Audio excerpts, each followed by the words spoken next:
This is the XPS Lubricants 5W40 full synthetic oil here. This is 1 quart. This is how they ship it to you right here. So it's shipped in plastic.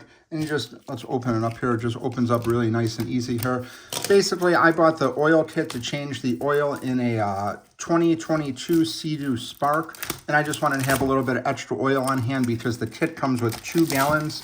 And sometimes with the oil transfer pump, you might have to, if it all comes out, you change the filter. I believe it's 2.12 quarts you need. So sometimes a little bit less, sometimes a little bit more. But I just didn't want to run out of oil. I wanted to keep this for the entire season. That's what I usually do each year. So the kit has 2. I usually buy an extra one. This is what it looks like right here. So it just shows here it's the full synthetic. Shows it's for the Sea-Doo and Can-Am, and it's just the 5W40. This is what's recommended for the 900 Rotex engine here. So this is some really great lubricant. I just go with what the factory says to use. I never change anything year after year. Very happy with this. Just does the job perfectly.